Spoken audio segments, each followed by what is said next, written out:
l'an de 1524, le monde tel que nous le connaissons a radicalement changé.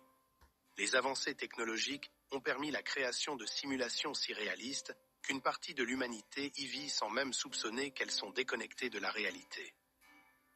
Ces simulations, conçues pour offrir un confort ultime, enferment les individus dans une existence virtuelle, où tout semble parfait, mais où la vérité demeure cachée. Au cœur de cette dystopie, un jeune homme nommé Alex mène une vie tranquille, pensant que tout ce qu'il expérimente est la réalité. Les journées se suivent, entre un travail régulier et des interactions avec ses amis, tous plongés dans ce monde illusionniste. Mais Alex commence à ressentir des anomalies, de légers dysfonctionnements dans son environnement qui l'intriguent et le perturbent. Un jour, alors qu'il se promène dans un parc, il croise une femme, Lila, qui semble différente des autres. Ses yeux brillent à d'une lueur de connaissance, comme si elle savait quelque chose qu'Alex ignorait. Elle lui murmure une phrase énigmatique. « Rappelle-toi qui tu es ». Intrigué et inquiet, Alex ne peut se défaire de cette rencontre. En rentrant chez lui, il scrute chaque détail, chaque ombre, chaque son, à la recherche d'indices qui pourraient expliquer cette sensation croissante d'irréalité. Les jours passent et il commence à explorer des coins isolés de sa ville, cherchant des réponses à ses questions. Ces recherches le mènent à des groupes clandestins, des gens qui se sont réveillés de leur sommeil virtuel. Ils partagent des histoires terrifiantes de leur processus de déconnexion, révélant les manipulations de la société qui les maintenait dans l'ignorance.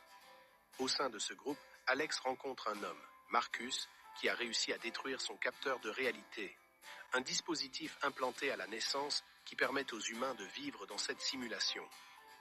Marcus devient un mentor pour Alex, lui enseignant comment naviguer dans ce nouveau monde et ce que signifie être réellement vivant. Alex est tiraillé entre son désir de retourner à sa vie confortable et la quête de la vérité sur son existence. En se déconnectant, il sait qu'il risque de perdre tout ce qu'il connaît, mais la peur de l'ignorance est plus forte. Le temps passe et Alex doit faire un choix crucial.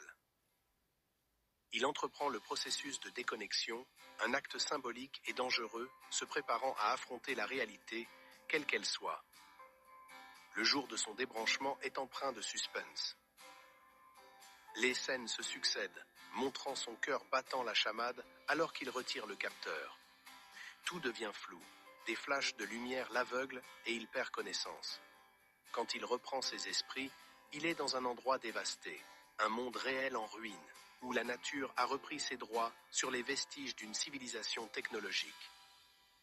Au loin, il entend des cris, des pleurs, et il se rend compte qu'il n'est pas seul.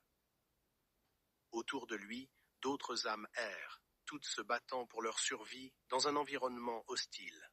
La douleur et la désolation l'entourent, mais une lueur d'espoir se dévoile alors qu'il croise le regard de Lila, qui l'attendait. Elle lui explique que la vérité était bien plus complexe qu'il ne l'avait imaginé.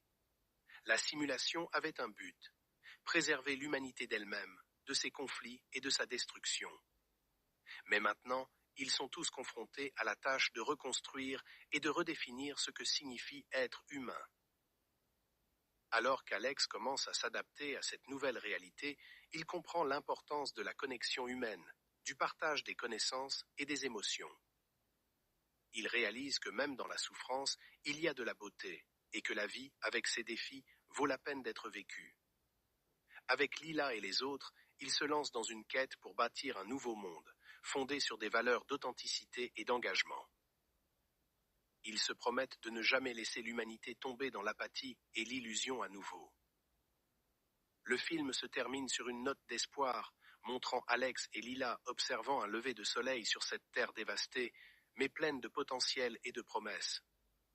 Dans ce futur, la réalité peut être difficile, mais c'est là qu'ils trouvent leur véritable humanité.